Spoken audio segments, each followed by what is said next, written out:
దొమ్మరాజు గుకేష్ చరిత్ర సృష్టించాడు. World chess ఛాంపియన్గా నిలిచాడు.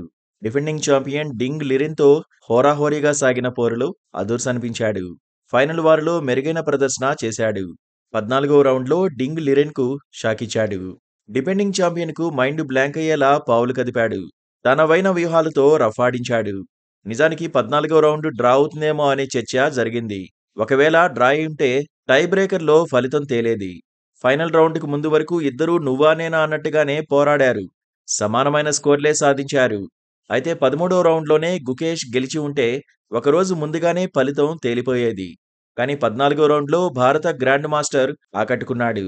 18 సంవత్సరాల వయసులోనే వరల్డ్ చెస్ ఛాంపియన్షిప్ను దక్కించుకున్నాడు. చిన్న వయసులో వరల్డ్ చెస్ ఛాంపియన్గా నిలిచిన ఘనతను అందుకున్నాడు. 18వ వరల్డ్ చెస్ ఛాంపియన్గా అవతరించాడు.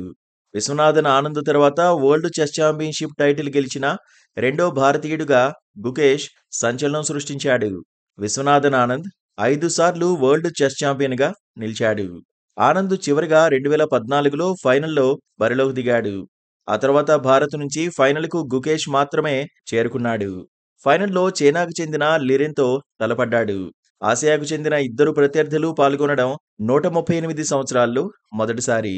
ప్రపంచ 5వ ర్యాంకర్గా గుకేష్ పోటీపడ్డాడు. లిరెన్ మాత్రం 23వ ర్యాంకర్గా బరిలోకి దిగాడు. ఈ సంవత్సరం క్యాండిడేట్స్ టోర్నీ గెలవడంతోనే గుకేష్ ఫేవరెట్గా మారిపోయాడు. వరల్డ్ చెస్ ఛాంపియన్షిప్ ఫైనల్లో బరిలో దిగే అవకాశాన్ని అందుకున్నాడు. అయితే ఈ అవకాశాన్ని మిస్ చేసుకోలేదు. పోటీలో స్పష్టతతో గుకేష్ పాల్గొన్నాడు. దేశానికి ఆడుతూ భారతీయుల ఆశలను మోశాడు. అత్యుత్తమ ప్రదర్శనను ఇవ్వాలనే టార్గెట్తోనే పావులు కదిపాడు. ప్రశాంతంగా కనిపిస్తూనే ప్రత్యర్థిపై పైచేయి సాధించాడు. యువతకు ఆదర్శంగా నిలిచాడు. గుకేష్ ది తెలుగు కుటుంబమే. తండ్రి రజనీకాంత్ డాక్టర్, తల్లి పద్మ మైక్రోబయాలజిస్ట్. 7 సంవత్సరాల వయసులోనే గుకేష్ చెస్ ఆడడం మొదలుపెట్టాడు. ఇప్పుడు ప్రపంచ ఛాంపియన్గా నిలిచాడు. వరల్డ్ చెస్ ఛాంపియన్షిప్ టైటిల్ గెలవడంతో గుకేష్ పై ప్రశంసల వర్షం కురుస్తోంది.